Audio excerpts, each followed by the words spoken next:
আসসালামু আলাইকুম ওয়া রাহমাতুল্লাহ।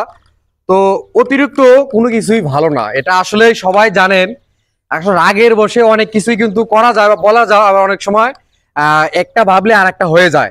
তো মূলত হচ্ছে কি, যে আমার এই যে পিছনে যে বাছুরটি দেখতে পারতেছেন, এই বাছুরটি আসলে বাছুর গরু কিন্তু আপনার খামারে বেঁধে রেখে পোষার মতো কিন্তু হয় না। বাছুর গরু মূলত হচ্ছে ছেড়ে দিয়ে লালন পালন করতে হয়। তো এটা দেখা গেছে আমরা যেহেতু প্রান্তিক খামারি, তাদের জায়গা কম থাকে, একটু বাইরে ঘোরাফেরা করে বা রাস্তাঘাটে বা দেখা গেছে কারো বাড়ি আঙ্গিনায় যায় অনেক সময়। তো এটা গেলে দেখা গেছে অনেকেই ভুলবশত দেখা যায় যে একটু কোনো কিছু ছোট কিছু ডালের টুকরো বা কোনো কিছু ঢেল দিলে মানে সেটা কিন্তু চলে আসে বাছুরটি।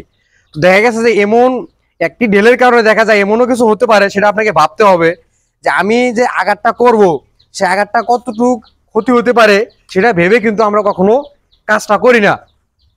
তো এই বাছুরটি যে দেখতে পাচ্ছেন, দেখেন বাছুরটি কি পরিমাণ ক্ষতি হয়েছে শুধু একটু ভুলের কারণে।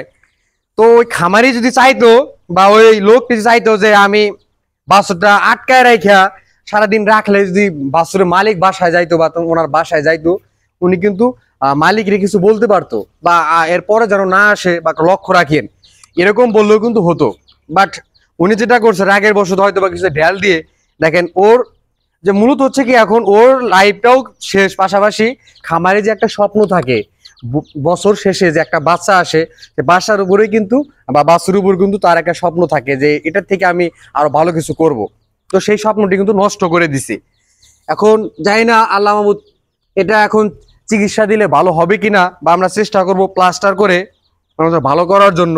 তো সেটা তো বড় বিষয় না। বিষয়টা হচ্ছে অবশ্যই আপনাকে মাথায় রাখতে হবে যে কিছু করার আগে অবশ্যই সেটা ভাবতে হবে যে আমি এটা করলে পরবর্তীতে কি হবে।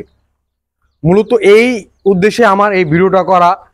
অবশ্যই একটা কিছু করার আগে আপনারা ভাববেন যে আমি এখন এটা করতেছি, পরবর্তীতে আবার এরকম কিছু হবে যে যেটা আমার একটু ভুলের কারণে একটা খামারে বা একজনের ধ্বংস হতে পারে বা অনেক সম্পদ নষ্ট হয়ে যেতে পারে। তো অবশ্যই কোনো কিছু করার আগে ভাববেন, ভেবে চিন্তে তারপরে করবেন। দেখেন একটু ভুলের কারণে কত বড় ক্ষতি হয়ে গেছে। দেখেন যদি ভালোও হয়, বাছুরটা যে একটা কষ্ট সহ্য করতে হলো 5 থেকে 7 দিন কিংবা 10 দিন বা 1 মাস কিংবা 6 মাসও লাগতে পারে, সেই কষ্টটা কিন্তু আপনার উঠে আসবে না। তো ও একটা প্রাণী, ও হচ্ছে জীব, যে ও কিছু বলতে পারে না। যদি মানুষ হইতো তাহলে কিন্তু আপনার শ্বাস চিকিৎসাও পাইতো যে এরকম এরকম ঘটনা, কিন্তু ও কিন্তু বলতে পারে না। এজন্য পশু পাখি জীবজন্তু যদি কোনো কিছু আপনার ক্ষতি করে, সেই ক্ষেত্রে আপনি যেটা করবেন, ওই পশুটাকে আপনি আপনার খামারে বা বাসায় আটকায় রাখবেন। অবশ্যই মালিক কিন্তু খোঁজ করে আপনার বাসায় যাবে, তখন আপনি সেই ব্যবস্থা নিতে পারেন মালিকের প্রতি। এটাই করবেন, কখনো এরকম কাজ করবেন না যেন খামারের সব নষ্ট হয়ে যায়। পশু যেন আপনাকে এমন দোয়া দেয় যার ফলে আপনার পরকালে যেন আপনার শাস্তিটা বয়ে যেতে হয়। অবশ্যই সতর্ক থাকবেন, সাবধান থাকবেন, আর এই ভিডিওটা বেশি বেশি শেয়ার করে দিবেন যেন দর্শক দেখতে পারে। তো সবাই সুস্থ থাকবেন, ভালো থাকবেন, আল্লাহ হাফেজ।